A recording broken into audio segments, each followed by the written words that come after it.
Assalamualaikum warahmatullahi wabarakatuh.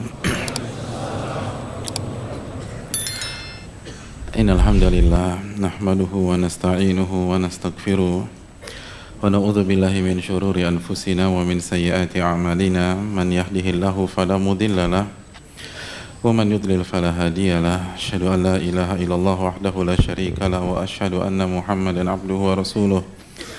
Ya ayyuhalladzina amanu taqullaha haqqa tuqatih wa la tamutunna illa wa antum muslimun. Ya ayyuhan nasu taqu rabbakum alladzi khalaqakum min nafsin wahidah wa khalaqa minha zawjaha wa batha minhuma rijalan katsiran wa nisaa'a wattaqullaha alladzi tasaaluna bihi wal arham innallaha kana 'alaikum raqiba. Ya ayyuhalladzina amanu taqullaha wa qulu qawlan sadida yuslih lakum a'malakum wa yaghfir lakum dhunubakum wa may yuti'illaha wa rasulahu faqad faza fawzan 'azima. Amma ba'du fa inna asdaqal hadithi kitabullah wa khairal hadi hadi Muhammadin sallallahu alaihi wasallam wa syarrul umuri muhdatsatuha wa kullu muhdatsatin bid'ah wa kullu bid'atin dhalalah wa kullu dhalalatin finnar. Hadirin yang dirahmati oleh Allah Subhanahu wa taala, Bapak-bapak, Ibu-ibu sekalian, ikhwan dan akhwat yang saya muliakan. Tidak ada kata yang pantas untuk kita ucapkan pada malam hari ini kecuali bersyukur kepada Allah atas segala nikmat dan karunia yang Allah berikan dan Allah limpahkan kepada kita. Dan kita juga bersyukur kepada Allah sampai detik ini Allah masih tutup banyak sekali aib-aib kita. Dan pada malam hari ini kita meminta kepada Allah ilmu yang bermanfaat dan kita berlindung kepadanya dari ilmu yang tidak bermanfaat. Hadirin yang dirahmati oleh Allah Subhanahu wa taala,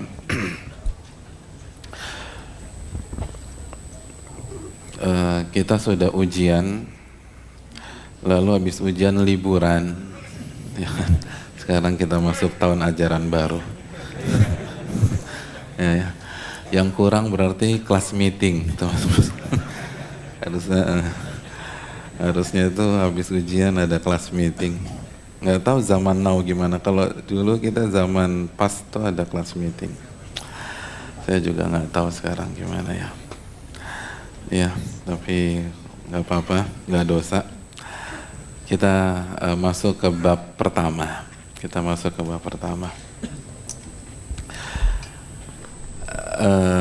Silakan Al-Ustaz Al-Fadil, Ustaz Cacep hafizahullah ta'ala. Bismillah, alhamdulillah, wassalatu wassalamu ala rasulillah Nabiyyina Muhammadin wa alihi wa sahbihi wa mawalah. Al-babul awal fi fadlil ilmi wal ulama wa fadli ta'limihi wa ta'allumihi. Ya, teman-teman yang dirahmati oleh Allah, jamaah sekalian, bab yang pertama. Jadi sebelumnya itu bab muqaddimah. Dan kita masuk ke bab yang pertama. Ada apa dengan bab pertama? Di dalam bab pertama ini Al-Imam Ibnu Jama'ah rahimahullah membawakan pembahasan tentang keutamaan ilmu, keutamaan ahli ilmu, para ulama, dan keutamaan mengajarkan dan mempelajari ilmu. Fi fadlil ilmi wal ulama wa fadl ta'limihi wa ta'allumihi. Bab pertama ini kata beliau tentang keutamaan ilmu, ahli ilmu, mengajarkan ilmu dan mempelajari ilmu.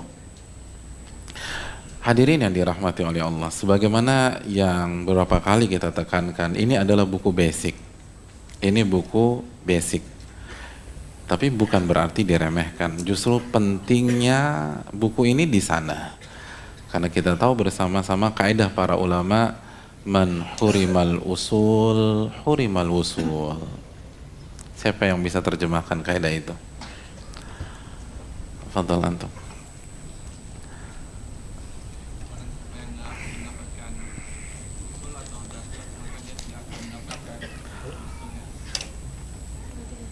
Atau apa? Kok senyum antum sama ana? Jadi agak khawatir.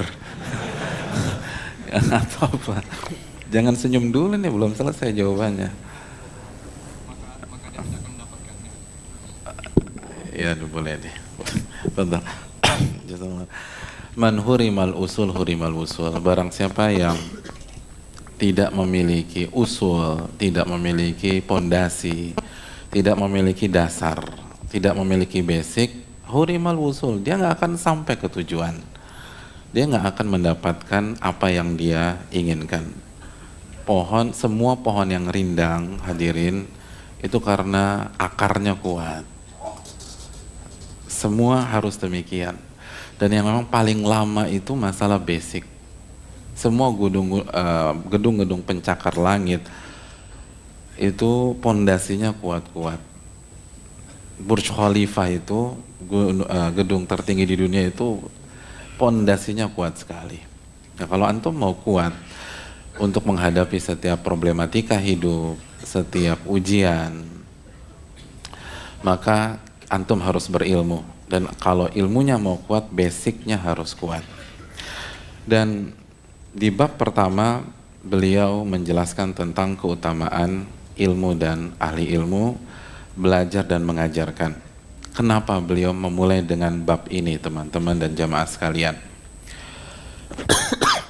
Ada alasan yang dijelaskan oleh para ulama. Yang pertama, kenapa sih kita perlu tahu tentang keutamaan ilmu, keutamaan ulama, keutamaan mengajarkan ilmu, keutamaan mempelajari ilmu?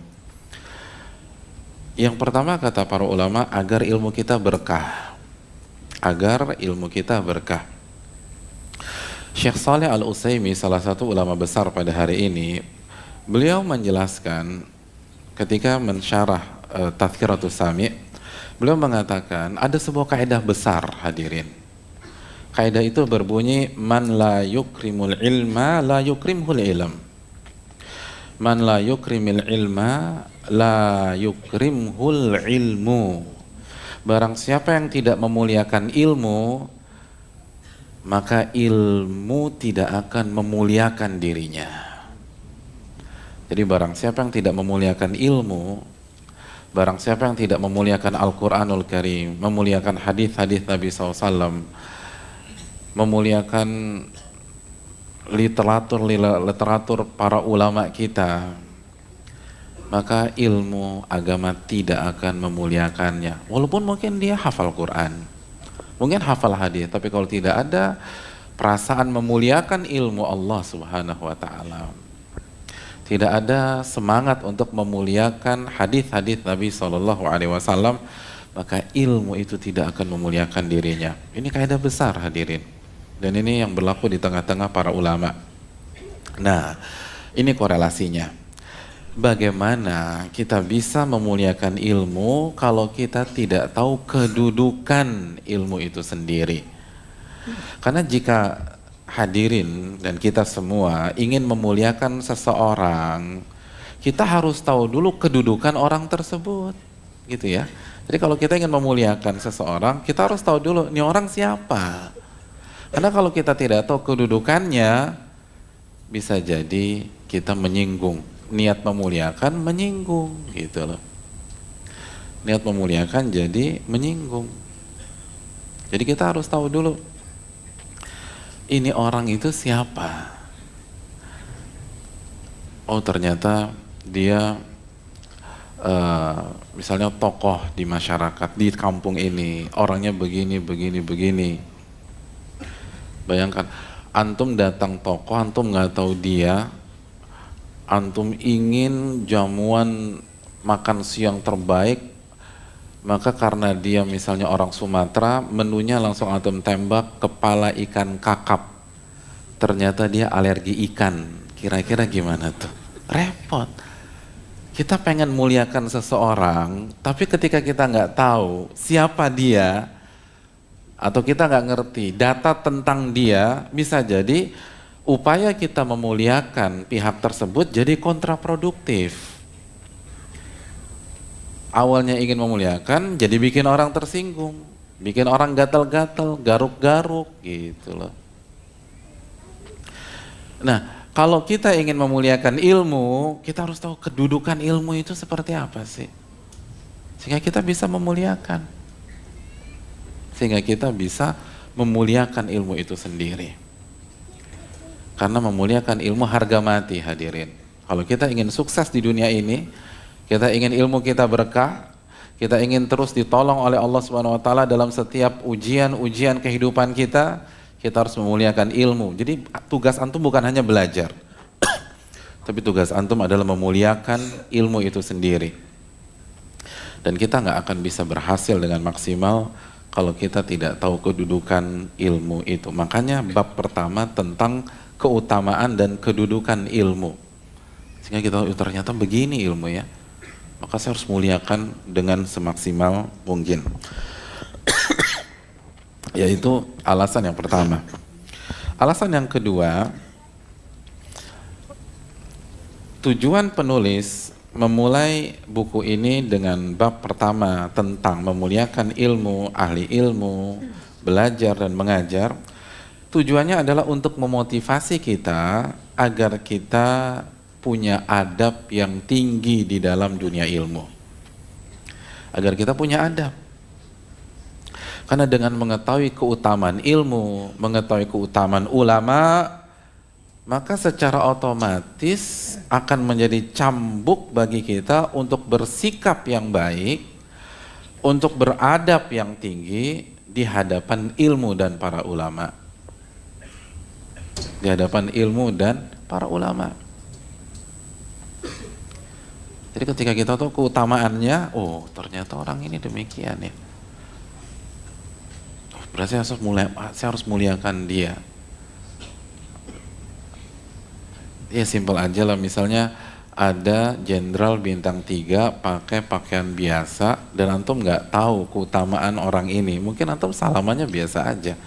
Tapi ketika dibisikin, itu bintang 3 tuh bro, oh bintang 3, langsung gimana kabarnya Pak? Baik, keluarga gimana, anak sehat, terus cucu, semua ramah banget karena tahu keutamaannya.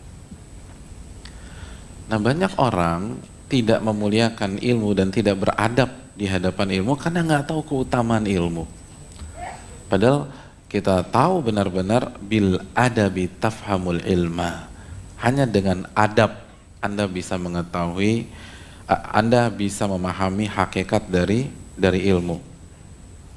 Jadi hanya dengan adab kita bisa memahami hakikat dari ilmu. Sebagaimana ucapan dari Al-Imam Yusuf bin Al-Husain dalam kitab Iqtida'ul Ilmi Al-Amal karya Al-Khatib Al-Baghdadi. Jadi hanya dengan beradab kita bisa memahami hakikat dari ilmu. Ilmu itu mahal, ilmu itu tinggi. Makanya para ulama seperti Syekh Shalih Al-Utsaimin mengatakan al-ilmu jamal wala yuhassil jamala illal jamalu. Ilmu itu indah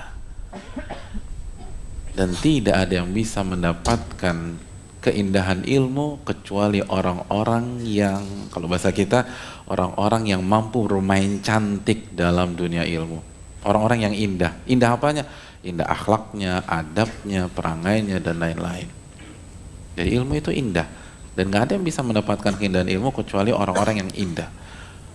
Orang-orang yang bisa bermain cantik, orang-orang punya adab, orang-orang punya akhlak. Nah, bagaimana agar kita terstimulus beradab di dunia ilmu? Kita harus tahu keutamaan dan kedudukan dari ilmu itu sendiri. Itulah dua alasan yang dijelaskan sebagian para ulama mengapa bab pertama ini berisi tentang keutamaan ilmu dan ahli ilmu, keutamaan belajar dan mengajar. Karena ini yang menjadi pondasi.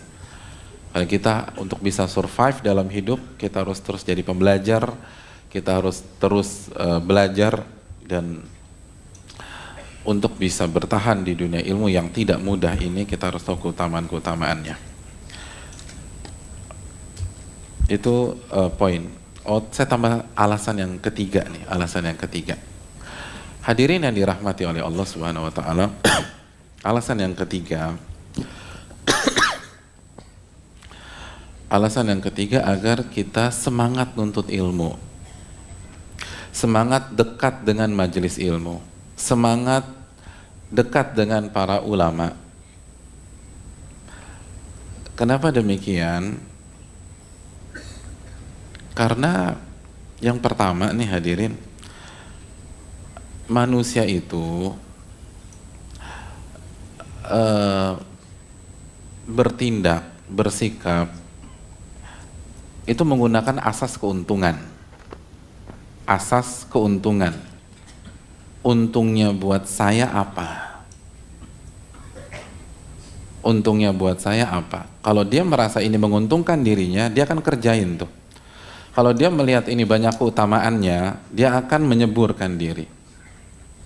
Tapi kalau dia merasa ini nggak menguntungkan atau dia merasa ini merugikan, dia nggak tertarik.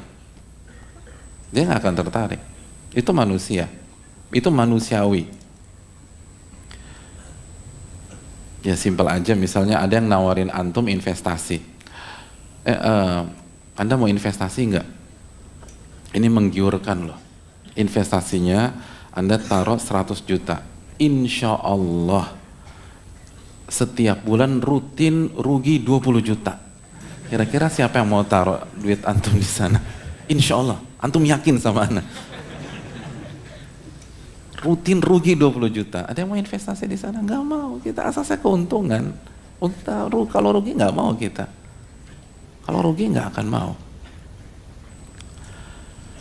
Jadi itu makanya kan Allah menjelaskan keutamaan sholat, keutamaan zakat, keutamaan ibadah haji, keutamaan tauhid, keutamaan mengikuti sunnah Nabi SAW, karena watak manusia tuh gitu. Makanya antum nyari kerja kan pertimbangannya apa? Salary, tunjangan, fasilitas. Itu manusia. Dan itu nggak masalah. Makanya Allah ajak kita kalau nyari keuntungan yang paling tinggi akhirat gitu loh. Nah begitu juga dalam menuntut ilmu agama. Kita nggak akan semangat datang ke kajian, kita nggak akan semangat buka buku, kita nggak akan semangat murojaah, kita nggak akan semangat nyatet kalau kita nggak tahu keutamaan menuntut ilmu agama. Semakin banyak maklumat kita tentang keutamaan ilmu, keutamaan sebuah ibadah, maka kita akan semakin semangat mengerjakan hal tersebut. Semakin semangat tuh. Tapi kalau kita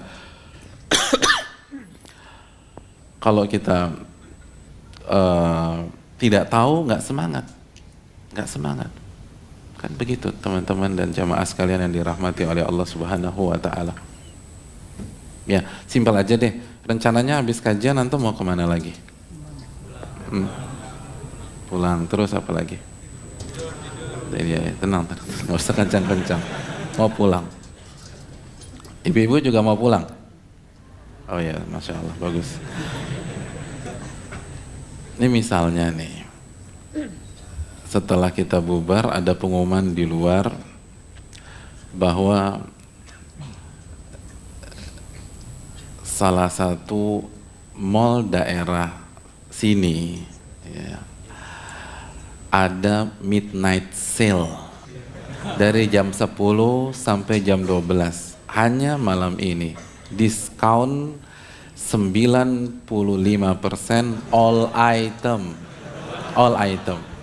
Antum beli ham kemeja 95%, gesper 95%, cabai keriting 95%, bawang 95%. Gimana? Kira-kira akan langsung pulang? Pulang, ambil dompet, balik lagi ke mall tersebut. Iya. Dan yang bilang pulang cuman yang beberapa cowok-cowok aja.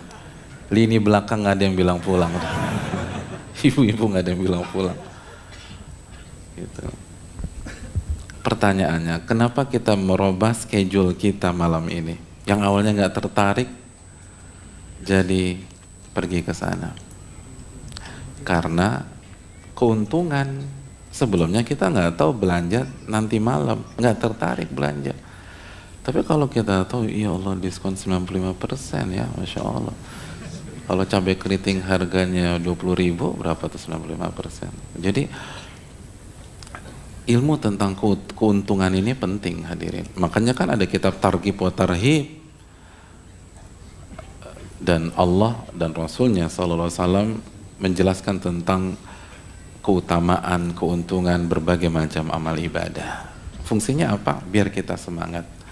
Apalagi hadirin yang dirahmati oleh Allah, Menuntut ilmu itu bukan pekerjaan yang mudah atau bukan aktivitas yang mudah.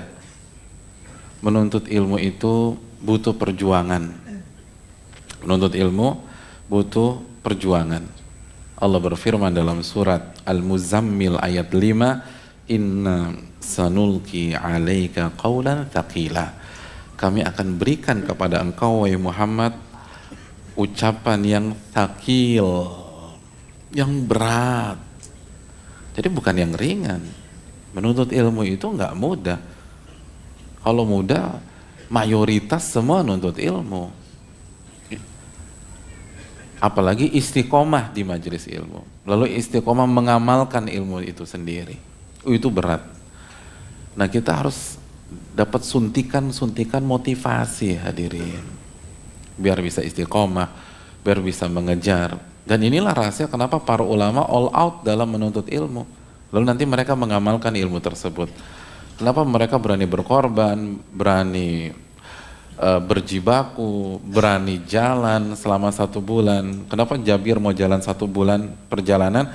Ya karena mereka paham keutamaannya. Mereka ngerti, ini nih mahal, hadirin. Nah, gimana kita bisa termotivasi kalau kita nggak tahu keutamaan menuntut ilmu? Kita nggak tahu apa fadilahnya, apa fadailnya.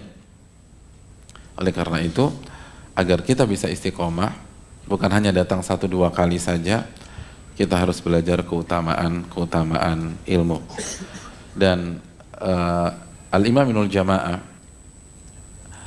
sebagaimana banyak buku metode klasik yang lain, beliau akan memulai dengan beberapa ayat-ayat Al-Quranul Karim, lalu dilanjutkan dengan beberapa hadis-hadis Nabi SAW, lalu dilanjutkan dengan beberapa ucapan para ulama-ulama klasik. Jadi ayat, hadis, lalu ucapan para ulama salaf atau ucapan para ulama klasik. Mari kita simak apa yang beliau cantumkan di dalam buku beliau ini. Tafadhal Ustadz.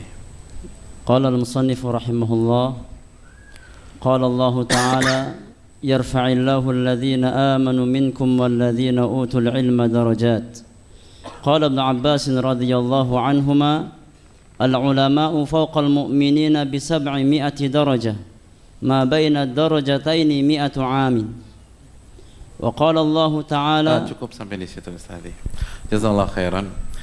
Ayat yang pertama yang dibawakan oleh Al-Imam Ibnu Jama'ah rahimahullah adalah surat Al-Mujadilah ayat 11. Surat Al-Mujadilah ayat 11. Beliau tidak bawakan secara utuh, beliau langsung masuk yarfa'illahu alladhina amanu minkum walladhina utul ilma darajat. Adapun secara utuhnya ya ayyuhalladzina amanu idza qila lakum tafassahu fil majalisi fafsahu yafsahillahu lakum wa idza qila syuzu fanshuzu. Baru yarfa'illahu alladhina amanu minkum walladhina utul ilma darajat. Wahai orang-orang yang beriman, apabila dikatakan kepada kalian berlapang-lapanglah dalam majelis, maka lapangkanlah, niscaya Allah akan memberikan kelapangan bagi kalian. Memberikan kelapangan, bukan lapangan, memberikan kelapangan bagi kalian. Wa idza qila syuzu fanshuzu. Dan kalau kalian disuruh berdiri sama Rasul, berdiri. Yarfa'illahu alladhina amanu minkum walladhina utul ilma darajat. Allah akan mengangkat derajat orang-orang yang beriman dan berilmu di antara kalian beberapa derajat. Ini ayat yang dibawakan oleh penulis. Lalu penulis membawakan juga ucapan Abdullah bin Abbas, al-ulama fawqal mu'minin bisab'i mi'ati darajatin. Ulama itu di atas orang-orang beriman yang bukan ulama 700 derajat. Ma bainan darajataini mi'atu am. Dan di antara derajat yang satu ke derajat yang di atasnya itu selama 100 tahun perjalanan. riwayat dari Abdullah bin Abbas ini secara substansi benar kata para ulama. Ulama di atas orang-orang beriman yang tidak punya ilmu atau orang awam. Tetapi angka 700 derajat dan jarak antara derajat yang satu dan derajat yang kedua, wallahu ta'ala alam, riwayatnya tidak valid atau tidak valid dari Nabi SAW tentang masalah ini. Tapi secara substansi benar di atas. Berapa derajat wallahu ta'ala alam. Hadirin yang dirahmati oleh Allah, kembali ke surat Mujadilah ayat 11. Ini penting. Dalam surat Al-Mujadilah ayat 11 ada pelajaran berharga bagi kita. Ada pelajaran berharga bagi kita. Yang pertama, hadirin. Yang pertama, ayat ini secara gamblang menjelaskan bahwa Allah akan mengangkat derajat orang-orang yang beriman dan orang-orang yang berilmu beberapa derajat di dunia maupun di akhirat. Di dunia maupun di akhirat.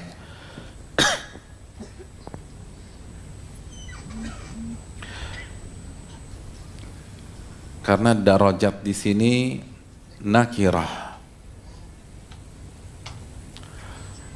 yufidul umum, melahirkan hukum umum baik di dunia maupun di akhirat. Sebagaimana dijelaskan banyak para ulama, di antaranya Al-Imam Ibnu Ashur. Ibnu Ashur. Ini poin, ini keutamaan ilmu. Kalau antum ingin mulia, kalau kita ingin diangkat derajat kita oleh Allah Subhanahu wa taala, kuncinya iman sama ilmu. Udah deh, iman sama ilmu. Itu kunci kemuliaan. Jadi kalau kita ingin mulia, kita nggak ingin terpuruk terus, kita nggak ingin diinjak-injak orang. Ini kuncinya, hadirin. Ini kuncinya, iman sama ilmu. Makanya Al-Imam Ibnul Qayyim mengatakan, annal ilma yarfa'u sahiba fid dunya wal akhirah. Ilmu itu akan mengangkat pemiliknya di dunia maupun di akhirat. Ma la yarfa'uhul al-mulku walal malu. Dan kemampuan ilmu dalam mengangkat seseorang itu melebihi kemampuan kekuasaan dalam mengangkat seseorang atau melebihi kemampuan harta dalam mengangkat seseorang. Karena mentok-mentoknya kekuasaan dan harta itu hanya bisa mengangkat seseorang di dunia, hadirin. Hanya di dunia. Kalau hanya modalnya itu hanya di dunia. Tapi kalau ilmu di dunia dan di akhirat. Di dunia dan di akhirat. Makanya Sufyan Ats-Tsauri mengatakan, man arada dunya wal akhirah fa alaihi bi talabil ilm. Barang siapa yang ingin mendapatkan dunia dan akhirat, dia harus menuntut ilmu agama. Harus tuh. Barang siapa yang ingin mendapatkan dunia dan akhirat, fa alaihi bi talabil ilm. Dia harus belajar.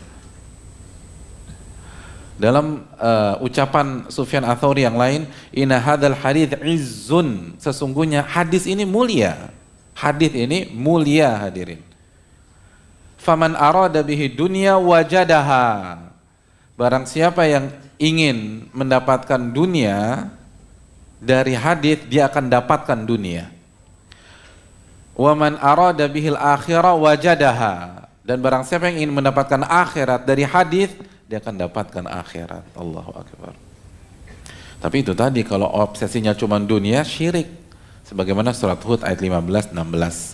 Dan bukan saat ini kita bahas hal tersebut. Tapi Sufyan ingin mengatakan, terlepas apa hukumnya, dapat tuh. Dapat. Enggak. Jadi keliru orang mengatakan, mau masuk pondok mas, mau makan apa nanti depan. Enggak, ini ucapan para ulama. Dan terbukti. Barang siapa ingin mendapatkan dunia dan akhirat, belajar agama. Belajar. Allah akan angkat tuh derajatnya. Angkat derajat di dunia, dan Allah akan angkat derajat di akhirat. Hadirin yang dirahmati oleh Allah Subhanahu wa taala, Al-Harbi itu pernah menukilkan atau menjelaskan seseorang bernama Muhammad bin Abdurrahman Al-Awqas. Muhammad bin Abdurrahman Al-Awqas. Muhammad bin Abdurrahman Al-Awqas ini itu punya sedikit kelainan di leher. Jadi posturnya nggak proporsional, posturnya ada masalah. Jadi di leher dan di pundak tuh ada masalah. Ibunya memperhatikan nih anak, masih kecil nih. Ibunya berpikir, aduh nih anakku ini rentan nih ya, karena fisiknya nggak sempurna. Maka ibunya kasih wejangan kepada Muhammad bin Abdurrahman ketika dia kecil, ya bunai, wahai anakku, la takunu fi majlisi qaumin illa kuntal madhuk minhu wal maskhur bihi. Wahai anakku, tidaklah kamu berada di sebuah majelis, di sebuah tempat ngumpul, kecuali kamu akan jadi bahan joke dan bahan bulian komunitas tersebut. Ibu udah prediksi nih, kamu dengan fisik kayak begitu, kamu akan jadi pesakitan. Kalau ngumpul, kalau bahasa kita nongkrong sama teman-teman, duduk-duduk di kantin, atau lagi jalan-jalan, kamu akan jadi objek bulian teman-teman kamu. Percaya sama ibu. Karena sekali lagi ibu udah ngejalanin hidup, tahu asam garam kehidupan. Fisik kayak kamu ini akan dijadikan bahan atau objek bulan-bulanan teman-teman kamu.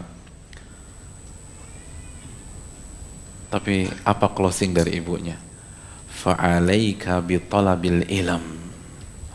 Nah, dengar kata ibu, kamu harus belajar ilmu agama.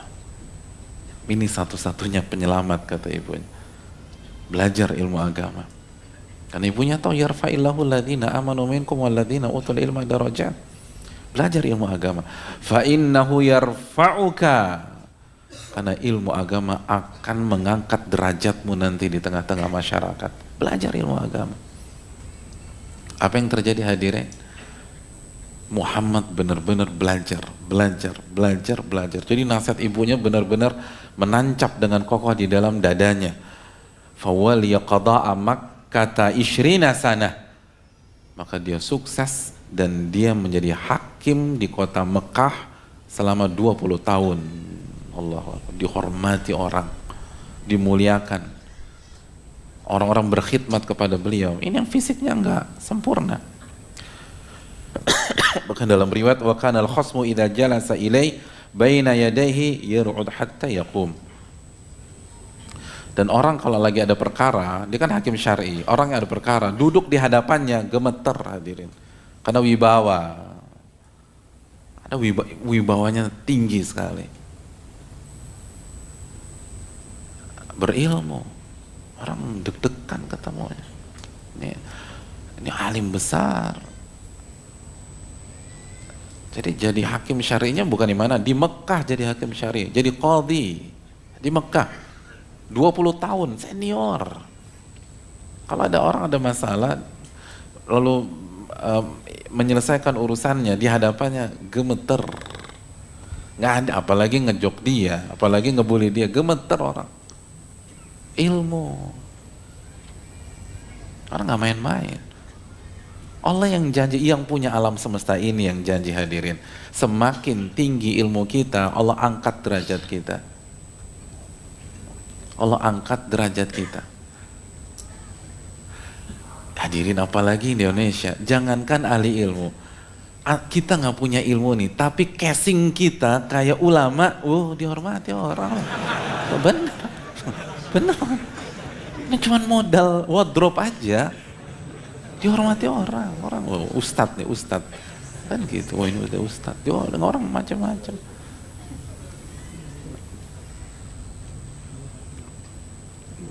Kita nggak disuruh baca Iqra 3 aja misalnya, lu bisa bahaya. Atau nggak disuruh jadi imam kan? Ya kan? Antum kemana? Ada orang jenggotnya segini, pernah meyakinkan sholat maghrib isya di mall atau ini imam, udah imam silakan gitu loh. Nggak walaupun belum pas apa, mereka nggak peduli mau itu jenggot asli kayak atau mau pakai apa tetap wadoyok kayak atau apa kayak, yang penting loh meyakinkan imam, udah imam.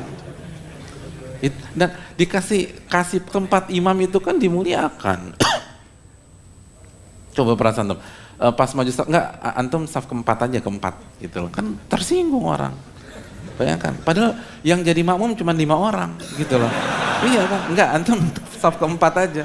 Loh 2, 0, 3, 0, 4 antum. Kan penghinaan. Ya begitu juga ketika kita ditunjuk jadi imam, padahal kita nggak punya apa-apa, itu berarti memuliakan. Itu bayangkan ya. Ini belum benar-benar kita belum bicara ulama seperti apa, syekh gimana. Ini orang awam ngeliat nih kayaknya ini nih, ustadz nih, udah suruh jadi imam nih. Karena bayangkan, sadaqallah, yarfa'illahu alladhina amanu minkum walladhina utul ilma darajat. Allah akan mengangkat derajat orang-orang beriman dan berilmu di antara kalian beberapa derajat. Makanya, ini ingat nasihat dari Muhammad bin Abdurrahman Al-Auqas. Apalagi kalau kita punya anak gitu loh, atau mungkin anak kita ada kekurangan sana, anak kita mungkin dibully terus. Solusinya nih belajar ilmu agama, anak kita akan terhormat nanti. Asal benar belajarnya benar. Makanya kan Syekh Abdul Aziz bin Baz rahimahullah mengatakan, kalau anak Anda cerdas dan mau taruh di fakultas apa, kayaknya masuk aja nih anak, prioritas ilmu agama kata beliau. Karena kita butuh dai ke depan, kita butuh ulama dan kebutuhan orang. Sebagaimana kita butuh peneliti, kita butuh pakar sains, kedokteran, tetapi jelas ini di atas segalanya. Karena ini membahas qala Allah dan qala Rasul, dan ini kunci sukses di dunia maupun di akhirat. Ini konsepnya. Jadi benar-benar diangkat sama Allah Subhanahu wa taala. Allah akan angkat tuh. Allah akan muliakan. Jadi kalau nggak ada keutamaan ilmu kecuali ini, sekali lagi kita harus belajar. Makanya belajar serius. Jangan jiping. Jangan nggak diulang gitu loh. Di murojaah, dikaji gitu loh. Apa pertemuan yang lalu dibahas lagi. Jangan setiap ditanya tentang materi yang lalu lupa, lalu berdalih, Pak Ustadz yang lalu biarlah berlalu Pak Ustadz, kita move on Pak Ustadz. Nggak bisa. Ini move on apa? Kalau ilmu fis sudur walaysa fis sutur, kata Allah, ilmu itu di dalam diri Anda, bukan di catatan Anda. Nanti yang masuk surga catatannya, karena yang komplit catatannya. Kalau kita wallahu alam. Nanti dalilnya walau alam nisful ilm, setengah dari ilmu. Jadi 2 walau alam komplit 1. Ini kan nggak benar. Jadi itu dihafalin. Antum harus punya project nih teman-teman sekalian. Ngafalin 1 hari 1 ayat, bisa. Kenapa nggak bisa? Yang antum cari itu kedudukan di dunia dan di akhirat. Dimuliakan, Allah yang jamin, yang punya dunia, dan Malik Yaumiddin yang bilang ini. Yarfa'illahu alladhina amanu minkum walladhina utul ilma darajat. Belajar. Dan harus masuk pondok. Kalau misalnya kesempatan terbuka lebar, antum bisa ambil spesialisasi, antum bisa menyelam benar-benar, musyawarah, istikharah, bismillah. Tapi kalau kayaknya kondisi udah nggak memungkinkan, yang bisa dikerjakan dan serius. Jadi gimana meningkatkan kualitas ilmiah kita? Karena ini menyangkut kedudukan kita di dunia maupun di akhirat. Dimuliakan. Siapa yang nggak ingin dimuliakan di dunia dan di akhirat? Itu hal yang harus kita tekankan. Dan yang terakhir sebelum kita sholat isya, hadirin sekalian, contoh yang lain adalah sebagaimana yang dibawakan Imam Muslim ketika Nafi bin Abdul Harith bertemu dengan Umar di Usfan, dan Nafi adalah orangnya Umar di Mekah. Lalu Umar bertanya kepada Nafi, man ista'malta ala ahlil wadi, siapa yang engkau tunjuk bertanggung jawab untuk penduduk lembah tersebut? Kata Nafi, Ibnu Abza. Saya tunjuk Ibnu Abza sebagai pemimpin atau penanggung jawab. Siapa Ibnu Abza? Abdurrahman bin Abza. Beliau belajar dari Abu Bakar, belajar dari Umar dan beberapa para sahabat. Tapi pada saat itu Umar cross check lagi. Waman Ibnu Abza? Ibnu Abza yang mana ya? Siapa sih Ibnu Abza itu? Kata Nafi, maula min mawalina. Dulu dia budak gitu loh. Budak, teman-teman. Zaman budak. Fastakhlafta alaihim maula, kamu tunjuk mantan budak untuk memimpin? Masa iya? Mantan budak disuruh pegang kekuasaan untuk memimpin penduduk di sana? Apa kata Nafi? Innahu qari'un li kitabillah wa innahu alimun bil faraid. Kata Nafi, dia adalah qari dalam Al-Quranul Karim dan dia alim dalam faraid, dalam ilmu waris. Dan alim dalam Al-Quran, khususnya alim dalam ilmu waris. Lalu apa kata Umar bin Khattab radhiyallahu ta'ala, amma anna nabiyyakum qad qal. Langsung Umar, iya benar nih, kata Umar, nabi kalian itu sudah bersabda dulu, innallaha yarfa'u bihadzal kitabi aqwaman wa yada'u bihi akharin. Allah, sesungguhnya Allah Subhanahu wa taala akan mengangkat kaum-kaum dengan kitab ini, dalam riwayat dengan Al-Qur'anul Karim, sebagaimana Allah akan menghempaskan banyak kaum melalui Al-Qur'anul Karim. Jadi orang-orang yang punya perhatian, yang punya khidmat, yang hobi baca Al-Qur'an, berusaha mempelajari tafsir Al-Qur'an, berusaha ngafalin pelan-pelan, Allah akan angkat derajat mereka. Dan sebaliknya, orang yang nggak acuh dengan Al-Quran, orang yang nggak peduli dengan Al-Quran, orang yang nggak pernah baca Al-Quran, Allah akan hempaskan dia, kata Nabi SAW. Kalau nggak di dunia, di akhirat. Dalam riwayat yang lain, Umar mengatakan, Ibnu Abza mimman rafa'ahu Allahu bil Quran. Dan Ibnu Abza itu salah satu orang yang Allah angkat derajatnya, yang Allah muliakan dengan ilmu Al-Quranul Karim. Ini budak, hadirin. Bukan orang miskin lagi, budak di bawah. Jadi status Ibnu Abza itu di bawah seluruh yang ada di ruangan di masjid ini ketika jadi budak. Tapi dengan belajar, maka dia menjadi penanggung jawab dan pemimpin Mekah karena Al-Quranul Karim yang dia kuasai, dia ketahui dan dia amalkan dalam kehidupan sehari-hari. Kita kerjakan salat isya berjamaah dan insya Allah kita akan lanjutkan pada isya. Wassalamualaikum warahmatullahi wabarakatuh. Assalamualaikum warahmatullahi wabarakatuh. Alhamdulillah wassalatu wassalamu ala rasulillah wa ala alihi wa sahbihi wa wala wa ba'd. Hadirin yang dirahmati oleh Allah Subhanahu wa taala, teman-teman sekalian, kisah Ibnu Abza harus menginspirasi kita bahwa kalau orang yang awalnya berasal dari budak bisa begitu dimuliakan oleh Allah Subhanahu wa taala karena taufik lalu ilmu dan iman yang beliau miliki, maka pintu itu terbuka lebar di hadapan antum, hadirin. Karena separah-parah, seterpuruk-terpuruk kita pada hari ini mungkin itu nggak lebih buruk dari budak. Kalau budak bisa dengan izin Allah, kenapa kita nggak mengetuk pintu langit, kita angkat tangan kita minta kemuliaan di dunia dan di akhirat, lalu mulai mengatur waktu, mulai membuat sebuah blueprint, mulai belajar dan terus belajar. Itu yang merubah seseorang. lalu berusaha mengamalkan dalam kehidupan sehari-hari.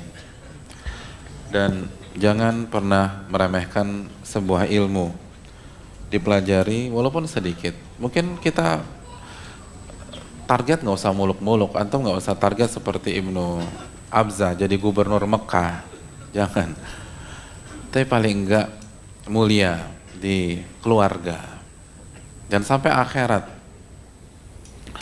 mulia di lingkungan sampai akhirat, mulia di komunitas. Kita bisa mewarnai, kita bisa mengarahkan orang, kita bisa menjadi jalan hidayah. Itu kan luar biasa, hadirin yang dirahmati oleh Allah. Dan itu nggak mungkin bisa kecuali dengan ilmu. Mulia di tempat kerja. Itu akhwat lagi butuh pertolongan, SOS gimana? Ada panitia? Betul. Ada yang tenggelam atau apa? Kayak orang tenggelam. Oh layar. Tenang. Alhamdulillah kalau nggak ada yang tenggelam.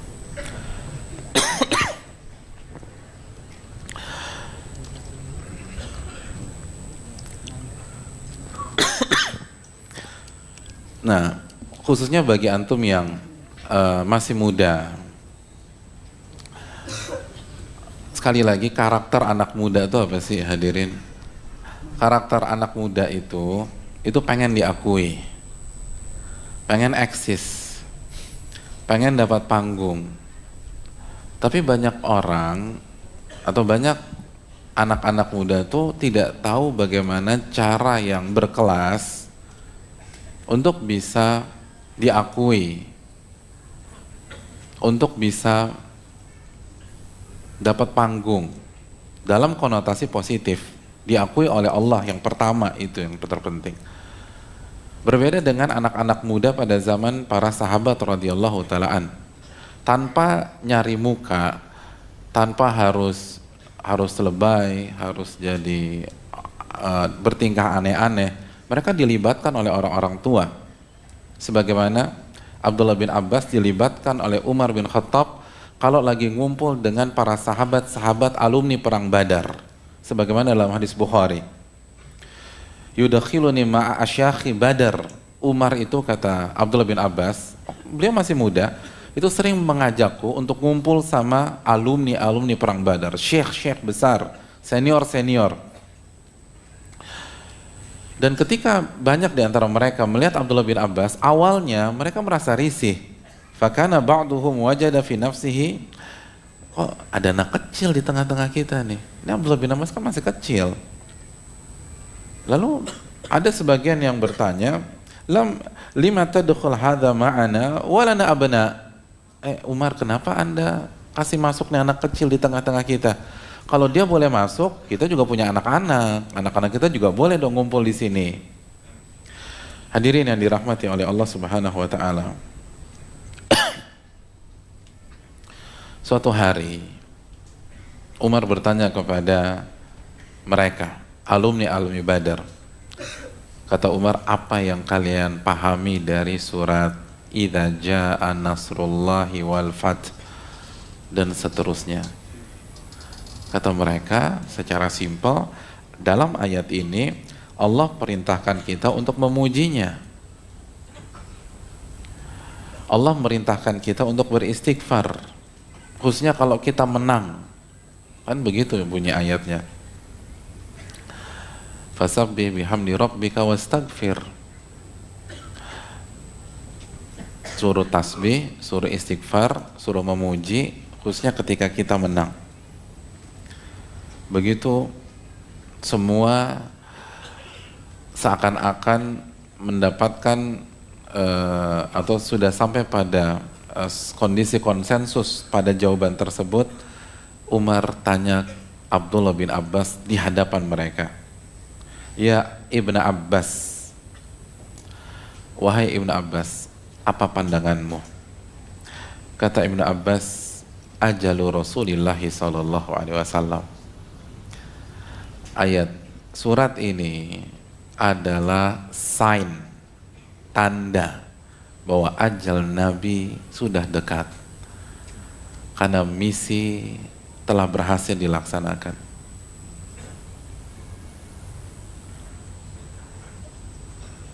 surat ini secara tersirat menjelaskan tentang pesan tersebut.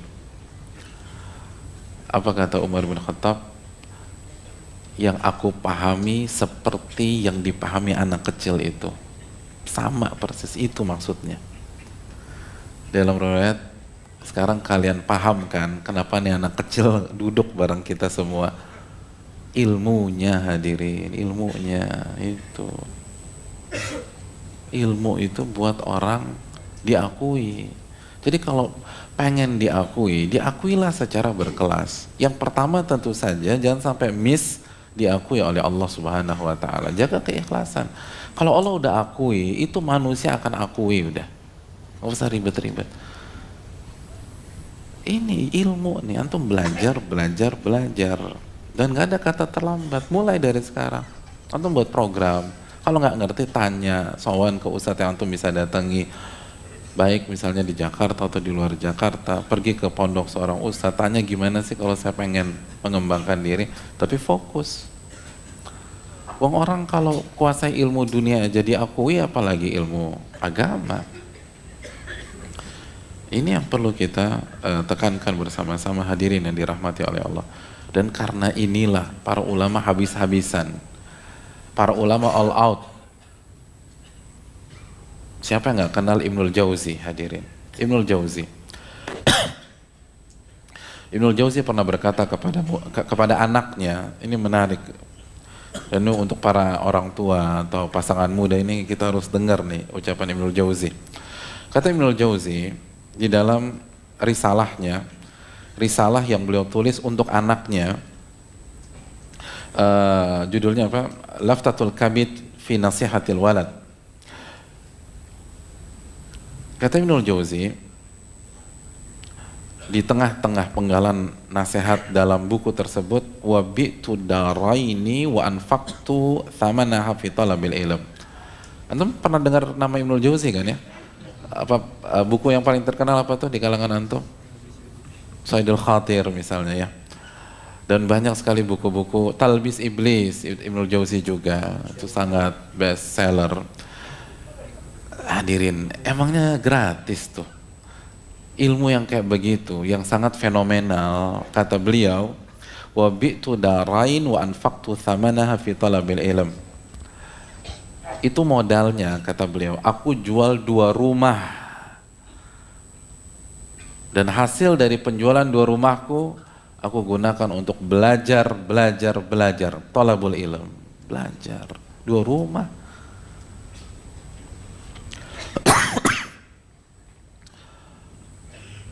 Sampai kata beliau, walam yabqa li syai'un minal mal.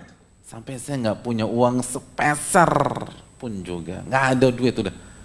Jadi hasil penjualan 2 rumah itu 100% untuk kehidupan sehari-harinya dan belajar, beli buku lah, transportasi, terus ngejar, pokoknya digunakan semua untuk fasilitas belajar.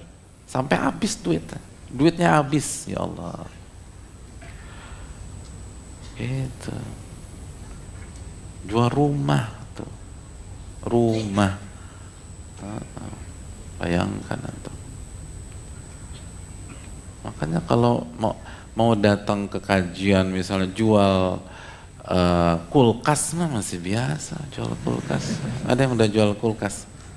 Lo kenapa jual kulkas? Mau ngaji gitu. Duitku udah habis nih. Ini kulkas ada gue jual, sofa dijual gitu loh, meja tamu dijual, biasa. Ibnul Jauzi rumah 2, nggak ada makan siang gratis hadirin. Ilmu tuh mahal. Kenapa berani jual 2 rumah? Karena yarfa'illahu alladhina amanu minkum walladhina utul ilma darajat. Ingin kedudukan tinggi di dunia dan akhirat, kan harus modal. Kalau mau nggak berani investasi besar, ya untungnya cuma sedikit. Kalau mau cari akhirat berani. Jadi itu para ulama benar-benar habis-habisan nyari kemuliaan di sisi Allah SWT. 2 rumah dijual. 2 rumah tuh hadirin. Ini yang harus, jadi para ulama tuh bukan pure bakat terus akhirnya santai, enggak, modalnya gede. 2 rumah tuh Ibnul Jauzi. Jadi kalau antum baca Talbis Iblis, 2 rumah nih jadi begini nih gitu. Nggak gampang, nggak murah. Ilmu itu mahal, ilmu itu susah. 2 rumah. Tapi hasilnya apa?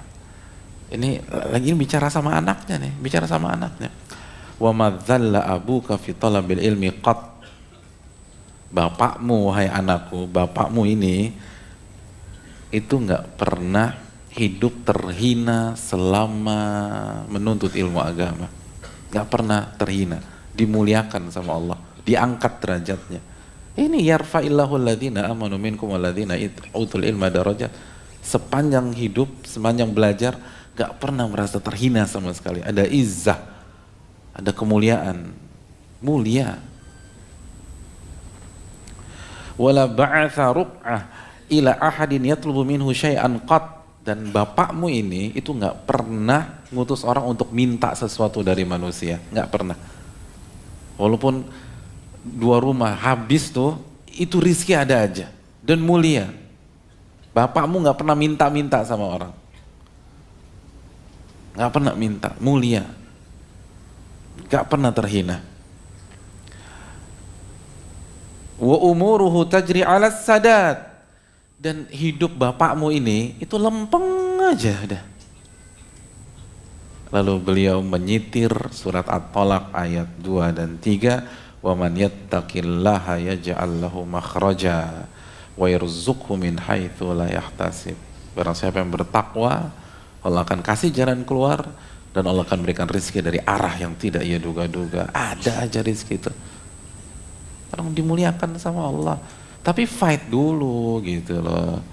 Jadi mental pejuangnya harus ada. Jemput bola dulu. Kalau mau kemuliaan, susah dulu. Berani bertaruh dulu dalam arti positif. Berani berkorban. 2 rumah, selebihnya sepanjang hidup mulia, kata Ibnul Jauzi rahimahullahu ta'ala. Banyak orang zaman sekarang mungkin dia punya 5 rumah, 7 rumah, tapi dibully habis-habisan, diinjak-injak oleh masyarakat, dicemooh, gak mulia, karena gak ada iman, gak ada ilmu. Jadi hidup mulia bukan berarti kaya raya. Ibnul Jauzi rumahnya 2 habis, gak punya apa-apa, tapi mulia, sampai sekarang namanya berkibar.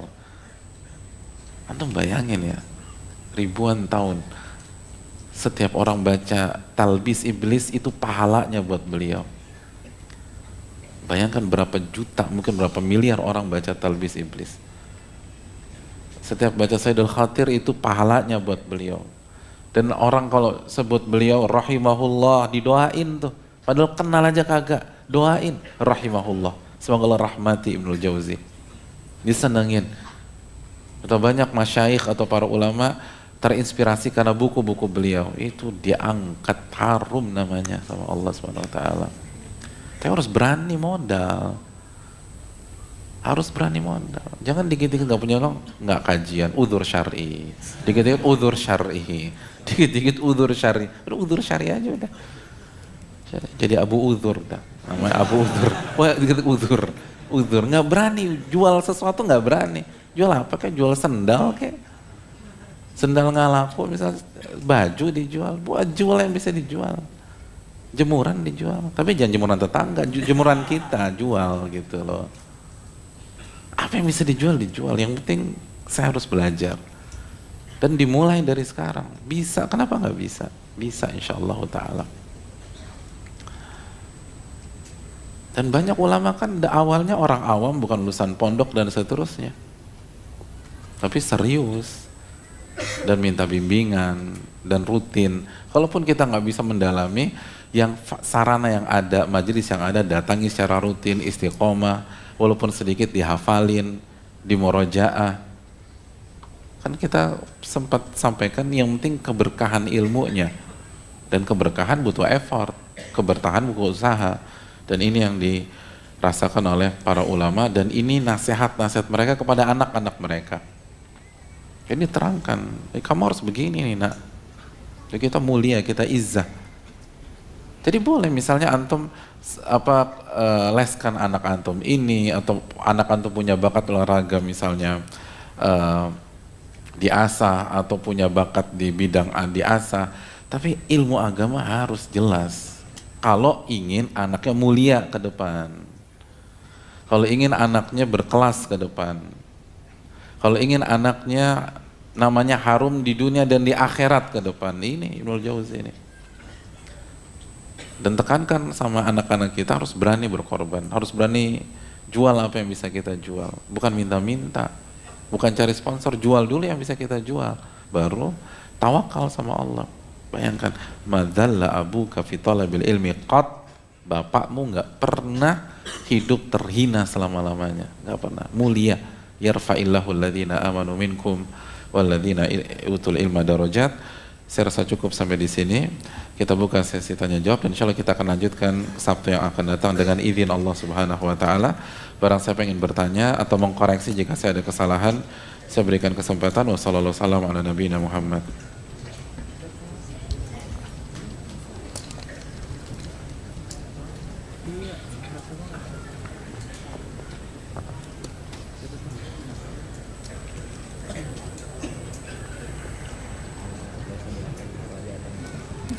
Assalamualaikum warahmatullahi wabarakatuh. Waalaikumsalam warahmatullahi wabarakatuh. Afan Ustadz, bagaimana ada penuntut ilmu yang memaksakan diri untuk mendapatkan posisi duduk terdepan sehingga merugikan orang lain? Mohon nasihatnya Ustadz. Jazakallahu khairan. Ya, makasih banyak atas pertanyaannya. Yang pertama, saya ingin ingatkan sekali lagi, penuntut ilmu nggak boleh baper, nggak boleh. Kok tega sih dia nyindir gua nih? Siapa ya dilihatin kayaknya? Jangan, nggak boleh baper. Yang kedua, penuntut ilmu tuh senang kalau ada sikap atau tingkah lakunya itu diangkat ke ahli ilmu atau ke yang lebih berilmu, mungkin lebih tepatnya. Sebagaimana para sahabat senang kalau sikap mereka diadukan ke Rasul Sallallahu Alaihi Wasallam, karena mereka cari kebenaran, bukan cari pembenaran. Jadi budaya ngaduan itu ada di dalam dunia para sahabat, dan senang mereka. Ketika, kan antum tahu semua, ketika Abu Darda nggak nyaman dengan sikap Salman yang bertamu ke rumahnya, diadukan ke Nabi Sallallahu Alaihi Wasallam. Salman biasa aja. Salman, ketika Ma'an dan Yazid, anak dan ayah ini berdebat tentang masalah sedekah atau zakat, kan lapor ke Nabi SAW. Sampai Nabi mengatakan apa? Laka ma nawaita ya Yazid, wa laka ma akhadta ya Ma'an. Engkau dapat yang kau niatkan wahai Yazid, dan engkau boleh memakan apa yang kau ambil wahai Ma'an. Ini kan ayah dan anak berargumen, deadlock, akhirnya angkat ke Nabi SAW, dan senang, mereka tuh senang. Nggak kayak kita mungkin, lo dikit-dikit ngaduan sama Ustadz, lo ya selesain sendirilah, kita teman, jangan ngadu sama Ustadz, kan gue nggak enak sama Ustadz.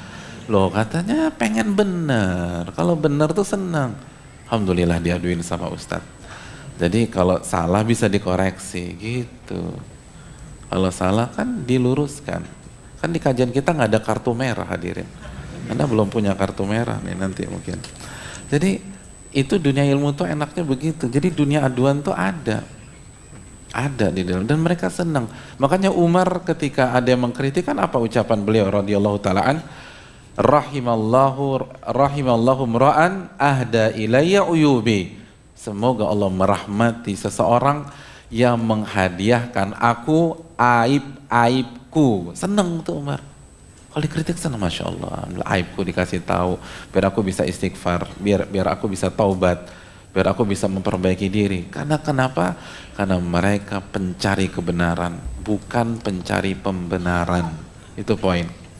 Poin yang kedua, masuk ke pertanyaan, kalau antum yang merasa dirugikan, kasih uzur. Kasih uzur. Yang ketiga, nggak boleh memaksakan ambil posisi duduk terdepan sehingga merugikan orang lain. Tidak diperbolehkan, dan nanti kita bahas surat Al-Mujadilah ayat 11 ini juga membahas masalah itu, tapi pekan depan. Ada 2 faedah lagi yang belum kita sebutkan di pekan depan.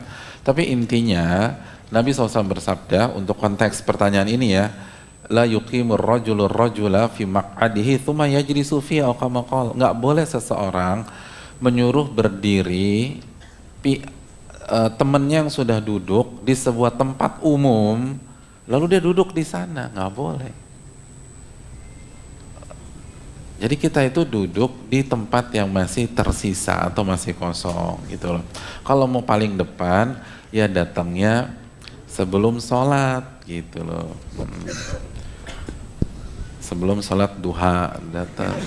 Loh iya, ya kan tadi ada kajian zuhur Ustaz Khalid Hafizahullah.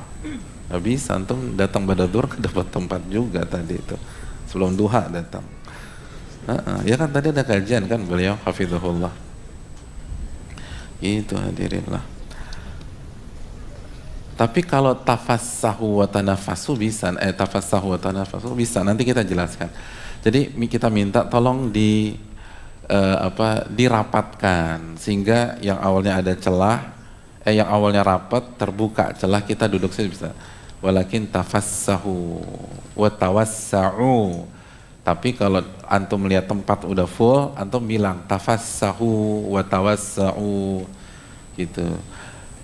Ya, tafassahu wa tawassa'u. Ya kalau orangnya orang Banyuwangi atau orang Betawi nggak paham bahasa Arab, pakai bahasa Indonesia gitu loh. Antum tafassahu wa tawassa'u. Orang kenapa sih? Mereka nggak gerak-gerak karena nggak paham. Maksudnya tolong dirapatkan biar ada space yang kosong, boleh itu. Gitu. Intinya jangan zalimin orang ya. Allah Ta'ala alam. Assalamualaikum Ustaz. Waalaikumsalam warahmatullahi wabarakatuh. Jazakallah khair atas ilmunya. Semoga Allah selalu menjaga kesehatan kepada Ustaz. Ya, terima kasih atas adabnya. Dan semoga kita semua diberikan kesehatan yang berkah oleh Allah Subhanahu wa taala. Alhamdulillah, insya Allah dalam waktu dekat anak akan menikah. Yang anak kok amin? Loh, ini belum doa. Ini info kok diaminin. Ini berita. Amin tuh doa. Berita. Gitu loh. Yang ana mau tanya, kapan disunahkan waktu seorang suami mendoakan istrinya sambil meletakkan tangan di ubun-ubun istri? Apakah saat setelah akad atau di malam pertama? Dan disunahkan salat 2 rakaat jamaah bersama istri atau masing-masing. Semoga ikhwan dan akhwat yang lain yang sedang mencari jodoh Allah mudahkan. Ini baru doa benar, amin. Gitu. Benar nih, antum benar, masya Allah.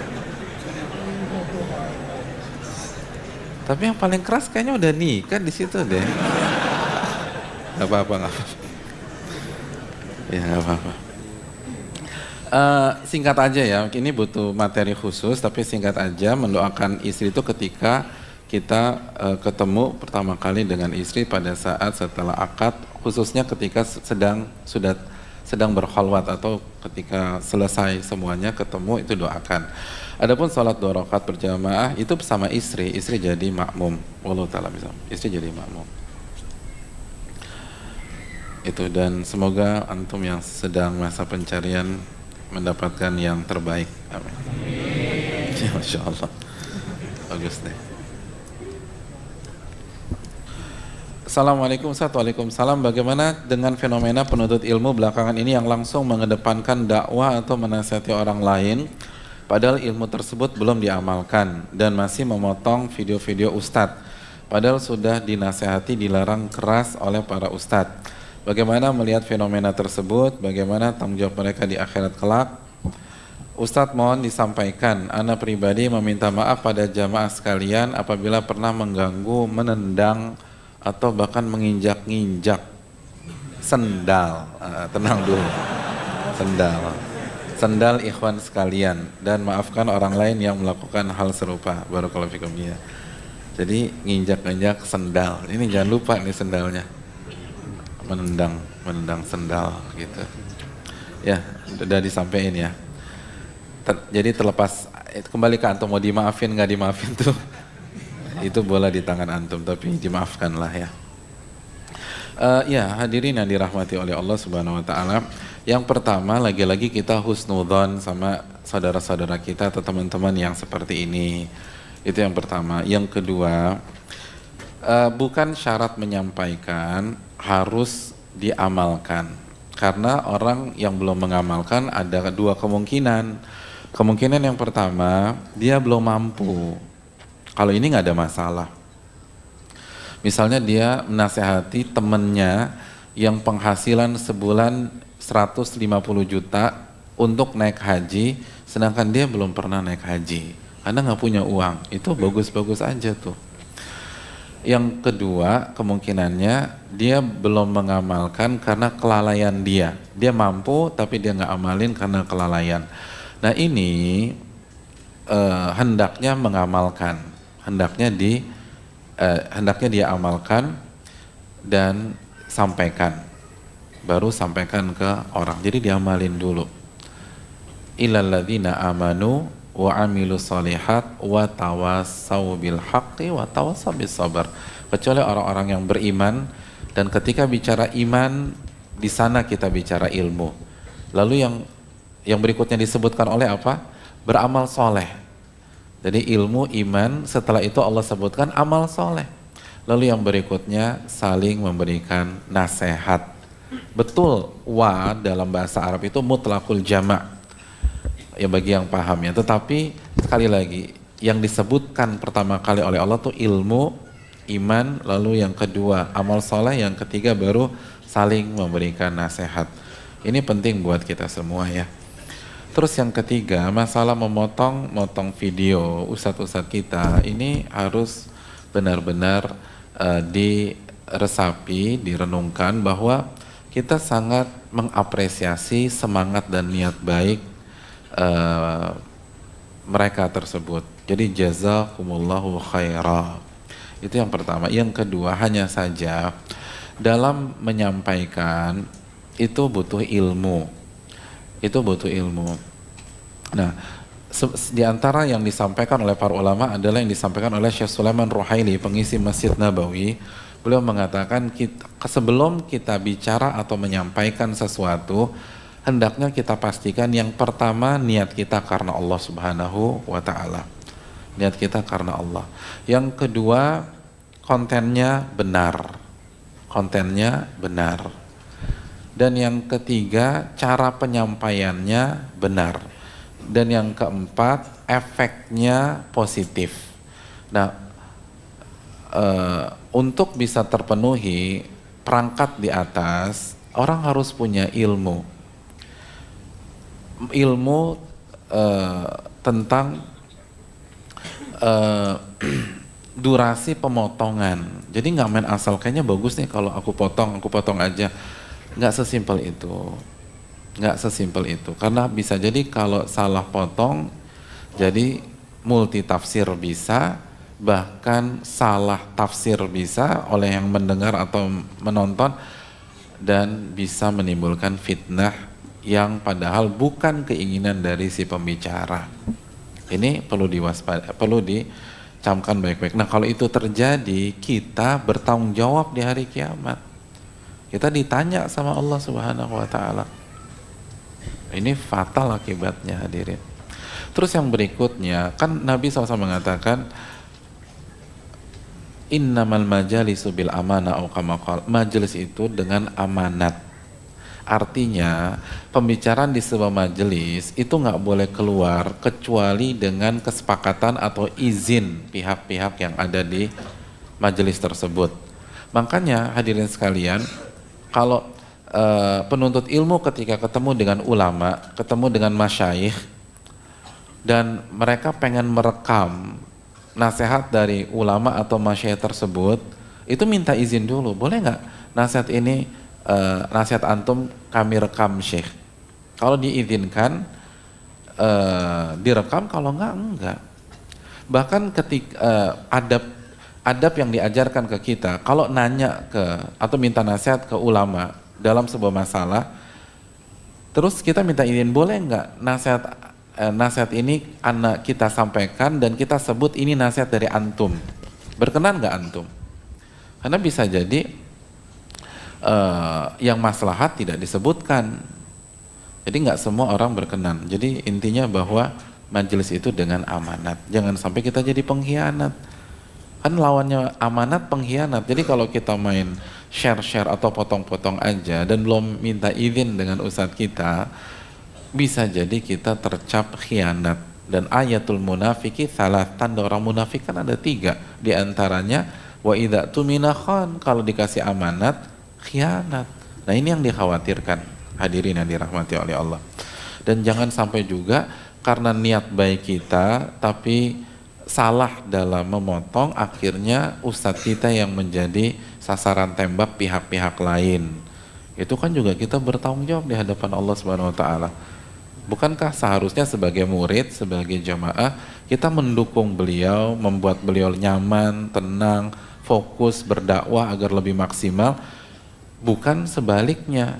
Karena kita kurang perhitungan, akhirnya fokus ustadz-ustadz kita itu jadi pecah karena diserang sana, diserang sini, karena yang kita lakukan tersebut, walaupun kita nggak niat.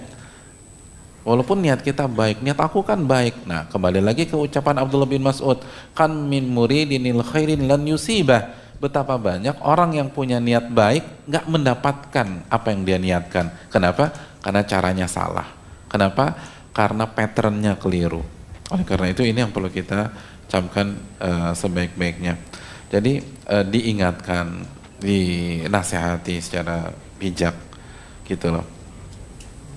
Jadi makanya padahal sudah dinasihati dilarang keras, nggak usah keras-keras, dilarang bijak aja lebih enak kita dengar. Itulah ya. Terima kasih.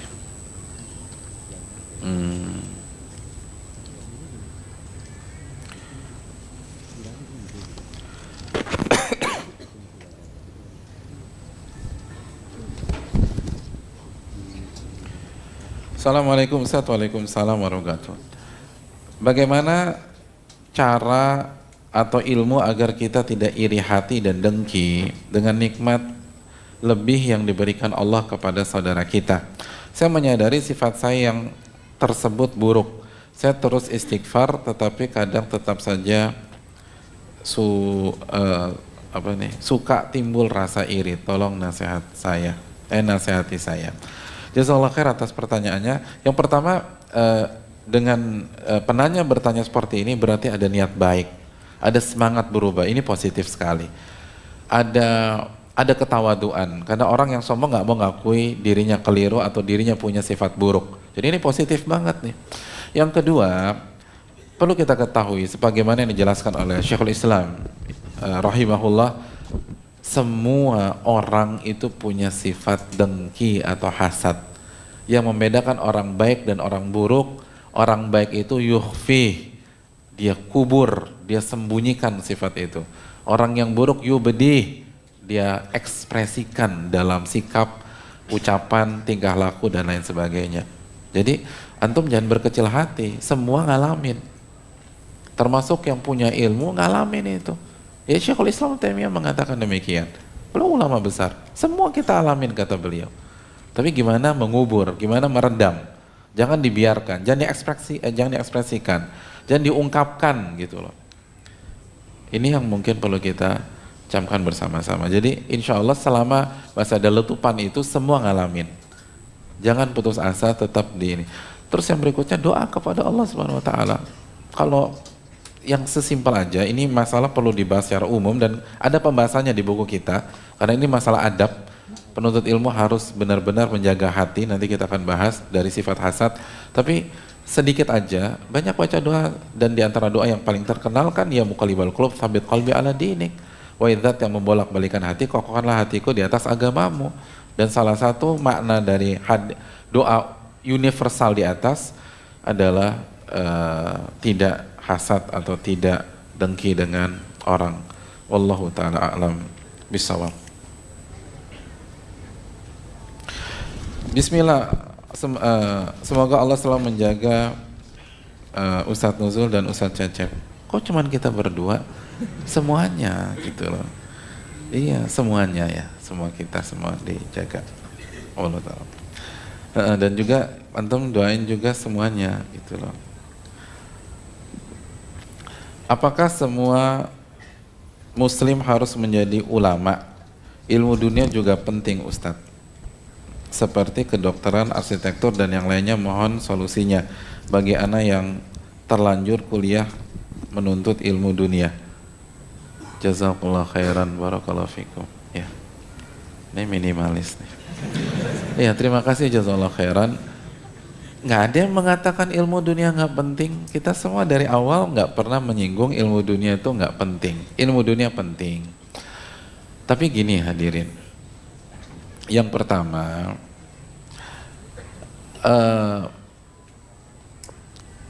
Nabi SAW bersabda, Al-mu'min lil mu'min kal bunyan yashuddu ba'duhum ba'da. Mukmin dengan mukmin yang lain itu ibarat satu bangunan, saling melengkapi satu dengan yang lainnya. Lihat analogi yang simpel, sederhana, cerdas, dalam. Kata Nabi SAW, hubungan kita nih semua itu ibarat satu bangunan. Nah, kalau antum ingin membangun sebuah bangunan, rumah, apalagi gedung, kira-kira modalnya cuman pasir aja? Kan enggak, kecuali antum mau buat istana pasir di pantai Ancol, Carita, Anyer. Tapi kalau kita ingin buat bangunan, harus ada pasir, harus ada batu kali, harus ada batako, harus ada semen, harus ada tanah, harus ada air, harus ada baja ringan, dan lain-lain. Nah, begitu juga maksudnya komunitas umat Islam harus ada yang berperan sebagai tanah, harus ada yang berperan sebagai pasir, harus ada yang berperan sebagai baja ringan, harus ada yang berperan sebagai air, harus ada yang berperan sebagai batu kali, harus ada yang berperan sebagai batako. Begitu. Lihat dalamnya Nabi SAW. Dan itulah timnya Nabi SAW. Bahkan ilmu agamanya spesialisasinya dipecah-pecah lagi sama Nabi. Abu Hurairah itu tugasnya ngafalin hadis, nggak disuruh jadi panglima perang. Lihat Abu Hurairah. Khalid bin Walid disuruh perang, nggak disuruh ngafalin hadis. Lihat, nah, itu jelinya Nabi SAW. Nabi punya pakar hadis, periwayatan hadis dalam diri Abu Hurairah misalnya. Punya pakar tafsir dalam diri Abdullah bin Mas'ud, Abdullah bin Abbas. Punya dai dalam diri Mu'adz bin Jabal, Abu Musa al-Ash'ari. Pakar halal dan haram dalam diri Mu'adz bin Jabal. Pakar perang dalam diri Khalid bin Walid. Beliau punya asisten sekretaris misalnya Anas bin Malik. Beliau punya penyair dalam diri Hasan bin Thabit. Beliau punya khatib yang merupakan singa podium dalam diri Thabit. Jadi beliau punya tim yang komplit, makanya beliau kuat, saling melengkapi satu dengan yang lain, gitu loh hadirin. Beliau punya pengusaha yang selalu mendonorkan dananya dalam jihad-jihad beliau di perang Tabuk dan lain-lain. Dalam diri Utsman bin Affan. Jadi komplit tuh, ada donaturnya, ada Salman yang punya ide parit, komplit Nabi. Jadi nggak ada yang suruh semua di sini jadi anak pondok, enggak. Itu pokoknya begitulah. Itu hebatnya Nabi itu begitu. Beliau tahu talent sahabat beliau tahu passion sahabat beliau, dan orang tuh ditempatkan di spesialisasinya, gitu loh, ditempatkan di spesialisasinya, jago tuh. Jadi sebelum Einstein bilang apa? Einstein bilang apa tuh? Einstein bilang kalau kamu suruh ikan memanjat sebuah pohon, maka ikan akan merasa dia makhluk terbodoh di dunia. Kan begitu ya. Jadi sebelum Einstein bilang itu, Nabi udah punya konsep begitu, hadirin. Hebat tuh Nabi kita Shallallahu Alaihi Wasallam. Ya kan, coba antum suruh ikan mas koki panjat pohon, itu depresi, hadirin. Stres nih, ya Allah, kayaknya gue bego banget ya. Ikan tuh jangan disuruh manjat pohon, ikan suruh berenang gitu, hadirin, gitu. Itu makanya kita harus tahu potensi kita, baru sukses. Nah, Nabi udah lebih dulu tahu konsep begitu. Makanya kita harus baca sirah beliau. Harus baca hadis-hadis, harus belajar biar ngerti nih. Itu poin. Poin yang berikutnya, banyak ilmu dunia itu yang fardu kifayah. Artinya harus ditempati oleh umat Islam. Misalnya dunia kedokteran, harus ada umat Islam di sana. Dunia nuklir, dunia fisika, matematik gitu loh. Harus ada pakar-pakar di sana. Arsitektur, kalau semua anak pondok gimana bangun masjid begini, kan susah, hadirin. Jadi kalau bahkan bukan hanya sekedar penting, dapat pahala. Bahkan kalau nggak ada yang ngisi di pos tersebut, bisa jadi kita berdosa semua. Jadi ada banyak fardu kifayah. Harus ada yang ngisi di dokter kandungan, dokter gigi, dan seterusnya, dokter anestesi gitu loh. Bayangkan semua tim bedah komplit, cuman dokter anestesinya yang nggak datang, kan repot antum operasi. Gimana antum operasi? Kan antum bukan Urwah bin Zubair yang dipotong tanpa pingsan gitu loh. Nah iya, nama kita kan masih Nuzul, masih Asep, masih Joko, bukan Urwah bin Zubair. Kalau Urwah pun binnya beda. Jadi sekali lagi kita butuh itu ya. Nah tapi poinnya, ilmu dunia itu tidak akan bermanfaat di akhirat kecuali ilmu agama antum benar. Dan yang maksud ilmu agama benar itu yang basic gitu loh, yang keseharian, akidah, iman, adab kepada Allah, adab kepada Rasul, itu safe gitu, itu bagus. Terus antum ahli di bidang dunia, baru bisa bersinergi. Karena kalau pakar di sebuah bidang dunia tapi ilmu agama jeblok, menyimpang, ya repot ke depan. Gimana bisa diterima oleh Allah Subhanahu wa ta'ala. Lalu yang terakhir, diniatkan sebagai sarana ibadah, diniatkan untuk kemajuan Islam dan kaum muslimin gitu ya. Jadi insya Allah kita sepakat dalam hal ini. Saya rasa cukup sampai di sini ya. Sudah jam 8.49.